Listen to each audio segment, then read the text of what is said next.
July 2026.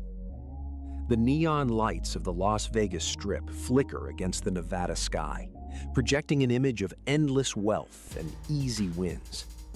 To the average tourist, it's a playground of chance. But behind the velvet curtains and the rhythmic chime of slot machines lies a reality far more cold, calculated, and ruthless. Imagine a business where mathematics guarantees you a profit on every single dollar that walks through the door. No other legal industry on earth offers this level of certainty. A bakery doesn't know how many croissants it will sell tomorrow, but a casino knows exactly what its machines will hold by the end of the year. It is a system where the house edge isn't just a margin, it is a law of nature, as solid as gravity itself. The truth is much darker. Despite this mathematical bulletproofing, we are looking at a sector where the smartest and richest operators on the planet consistently crash into spectacular, crushing bankruptcies. Why does a license to print money so often end in a financial bloodbath? Today, we go beyond the glitz to reveal the hidden mechanics of casino capitalism. Casinos aren't just one business. They are three completely different animals. First, you have the small regional casino, say in Colorado. For $5 million, you get a few dozen slots and a parking lot full of locals losing their grocery money. Then there's the mid-sized property, like the Borgata in Atlantic City, costing over $1 billion. But at the top sits the Vegas Strip. Here, the price tag starts getting silly. The Cosmopolitan cost $3.9 billion, and that was just the building. The real cost of entry is often political. In New York City, a brutal license war is currently underway.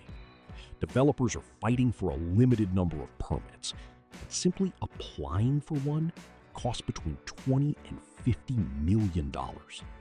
It is a non-refundable lottery ticket where the prize is merely the permission to spend $5 billion more. Even the world's most isolated dictatorships understand this. In North Korea, Kim Jong-un is looking for investors to finish the Ryugyong Hotel. Pay for the interior, and you get the casino license. Why? Because every government knows a casino is just a foreign currency vacuum with a roof on it. To understand the power of the house, you have to understand its smallest unit, the house edge. Imagine we bet on a coin flip. Heads, you win $1. Tails, I win $1. That's a fair bet. Now I change one rule. Heads still pays you $1, but on tails, I take $1 and a nickel. That 5-cent difference is the house edge. It's boring on one bet, but catastrophic over 1 million bets. Every game is a version of this trick. Take European roulette, 37 numbers, but it only pays 35 to 1. That missing payout is the house's cut. But for the American market, they added a single pocket, the double zero. By adding that one extra slot, the casino instantly doubled its profit margin from 2.7% to 5.26%. The player doesn't feel it, but the math notices every single time. But the real black gold isn't the tables. It's the slot machines. The penny slots, fed by grandmothers on their lunch breaks, carry an edge of up to 15%. Statistically, that grandmother is 30 times more profitable to the house than a high-rolling millionaire playing blackjack. In 2024, slots brought the Vegas Strip $4.9 billion, more than every table game combined. While the math works on your wallet, The architecture works on your brain. Have you ever noticed what is missing? There are no windows. There are no clocks. The carpet patterns are designed to pull your eyes upward toward the machines. The industry calls this engineered immersion. The goal is to keep you in a state of timelessness until the math has had enough volume to work. To do this, they use the most surgical retention system ever invented, the Players Club card. Every bet you make is tracked to calculate your theoretical loss. If the computer predicts you'll lose $500 tonight, the casino will gladly give you $50 back in free steak dinners or hotel rooms. They didn't lose that money. They invested it to buy your time. At the top of this pyramid are the whales. Roughly 0.1% of customers account for over 25% of total revenue. This is why a casino will fly a man like Dana White on a private jet and give him a $500,000 penthouse for free. Spending $500,000 to host one whale is perfectly rational when their expected loss is $10 million. The math always wins eventually. If the revenue is guaranteed, why do owners go broke? Because out of every dollar of gaming revenue, about 80 cents is gone before you see a profit. A typical strip casino runs on a razor-thin 25% margin. Where does the money go? Payroll for 8,000 employees. Taxes that range from 6.7% in Nevada to a staggering 40% in Macau. And then there's the security. A Vegas property has more cameras than most prisons. The logistics are mind-boggling. The Bellagio keeps over $150 million in physical cash inside the building at all times. They throw out millions of decks of cards every year to prevent cheating. And they pour free drinks by the tens of thousands, not out of generosity, but because a drunk gambler stays longer and bets bigger. The math gives you a guaranteed top line. Everything below it is a fist fight.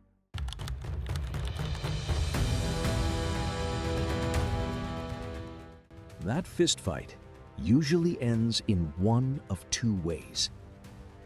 Mistake 1, toxic debt. In 1990, Donald Trump opened the Taj Mahal. He financed it with $675 million in junk bonds at a 14% interest rate. To simply pay the interest, the casino had to generate $100 million a year. 6 months later, it missed its first payment. You cannot build a casino on debt that requires the world to be perfect every single day. Mistake 2, market mismatch. In 2012, the Revel opened in Atlantic City. They built a $2.4 billion resort for Wall Street executives, but banned smoking and refused to build a buffet. It was like opening a fitness club and banning sweat. The retirees stayed away, the executives never showed up, and the building sold for 3 cents on the dollar just 2 years later.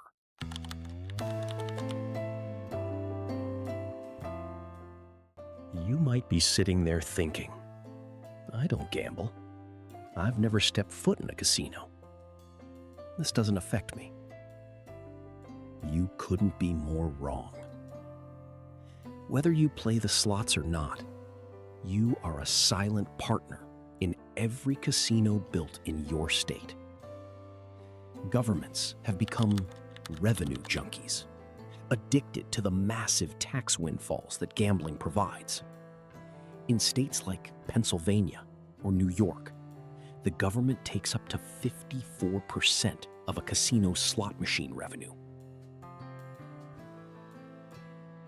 But here is the trap.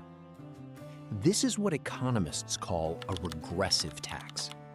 It is a system designed to fund public projects, your roads, your schools, your bridges, on the backs of the poorest members of society. When a casino opens, it doesn't create new wealth.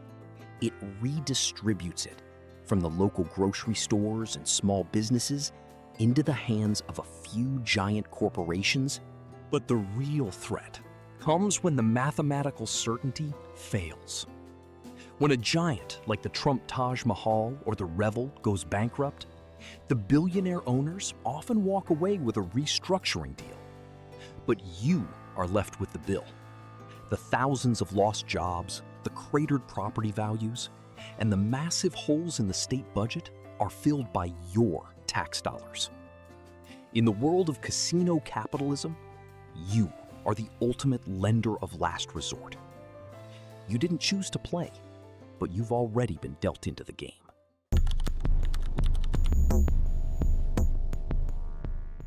To understand how we reached this point, we have to look back at a secret shift in the American landscape.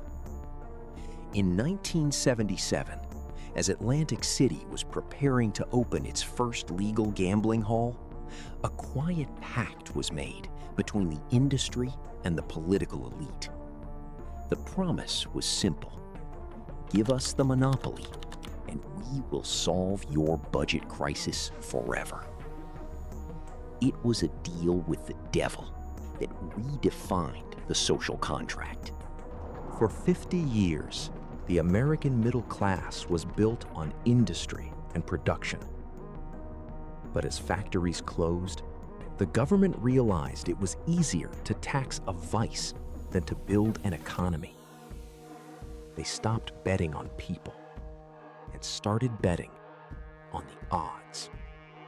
Today, this casinofication is spreading to every corner of your life. From the gamification of stock trading apps on your phone to the loot boxes in your children's video games, the architecture of the Vegas floor has escaped the desert. The engineered immersion we talked about earlier is no longer confined to windowless rooms in Nevada. It is in your pocket. It is in your bank account. And just like that grandmother at the penny slots, the system is designed to keep you immersed until the math has taken its cut. Today, the industry has shifted. The modern strip resort is barely a casino anymore. Only 1/3 of the revenue comes from gambling. The rest comes from the loss leaders, the hotels, the Michelin star restaurants, and the massive conventions. We have entered an era where scale is the only protection. Look at the late Sheldon Adelson. His company, Las Vegas Sands, generates $32 million in revenue every single day.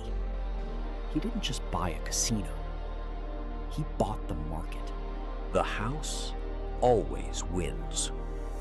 But in the world of casino capitalism, the biggest gamble isn't the one happening at the table. It's the one happening in the boardroom. Thank you for joining us on this deep dive. If you want to understand the forces shaping our economic future, subscribe and hit the bell.